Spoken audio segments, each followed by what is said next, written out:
ចាណាផលិតផលកូនខ្មែរទៅណាល្បីដល់នោះអសតពូកែជួយអ្នកលើសជាតិអាស៊ីតជាតិខ្លាញ់ឈឺសន្លាក់ជួយឲ្យរាងស្លីមស្រស់ស្អាតរហូតនឹកស្មានមិនដល់សម្រាប់ពុកម៉ែបងប្អូនដែលមានបញ្ហាលើសជាតិអាស៊ីតលើសជាតិខ្លាញ់ឈឺសន្លាក់ជាពិសេសនោះសម្រាប់អ្នកដែលមានបញ្ហាគាំងគីឡូរាប់ខែរាប់ឆ្នាំប្រើអ្វីនៅតែមិនបានស្រកបងប្អូនអាចសាកល្បងប្រើតែ GT សញ្ញាក្រូចឆ្មាដែលជាអ្នកឯកទេសជំនាញដោះស្រាយបញ្ហាលើសជាតិអាស៊ីតលើសជាតិខ្លាញ់ឈឺសន្លាក់និងជួយសម្រកទម្ងន់តាមបែបធម្មជាតិបានយ៉ាងពិតប្រាកដធានាជូននូវគុណភាពនិងប្រសិទ្ធភាពជូនពុកម៉ែបងប្អូនព្រោះមកដល់ពេលនេះមានបងប្អូនរាប់ពាន់អ្នកមកហើយដែលទទួលបាននូវលទ្ធផលពិតៗក្រោយបានប្រើតែ GT សញ្ញាក្រូចឆ្មាគួរបញ្ជាក់ផងដែរថាតែ GT សញ្ញាក្រូចឆ្មាជាផលិតផលស្នាដៃកូនខ្មែរដំបូងគេនៅកម្ពុជាដែលយករូបមន្តពីសម័យបុរាណមកកែច្នៃទៅជាផលិតផលសម្រេចដែលមានប្រសិទ្ធភាពខ្ពស់ជាពិសេសបានឆ្លងកាត់ការពិសោធន៍រួចរាល់ពីក្រសួងធំៗនៅក្នុងព្រះរាជាណាចក្រកម្ពុជានិងទទួលបានកម្មសិទ្ធិបញ្ញាផ្ដាច់មុខទូទាំងពិភពលោកនៅលើស្លាកសញ្ញា logo ក្រូចឆ្មាផលិតផលខ្មែរនេះជាមោទនភាពមួយសម្រាប់ជនជាតិខ្មែរដែលទទួលបានស្លាកសញ្ញាផ្ដាច់មុខទូទាំងពិភពលោកដំបូងគេនៅកម្ពុជា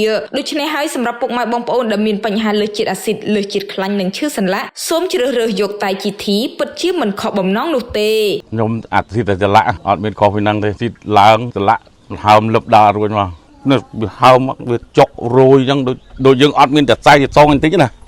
ដូចយើងរយដល់យើងធ្វើអីរយដៃរយជើងអញ្ចឹងណាតាំងខ្ញុំចាប់ហូបមកបានដើររួចអីស្រក់ហើមស្រក់អីដើរអូឥឡូវហ្នឹងបច្ចុប្បន្នហ្នឹងគឺដើររួចខ្លួនឯងបាទដើររួចខ្លួនឯងវាថា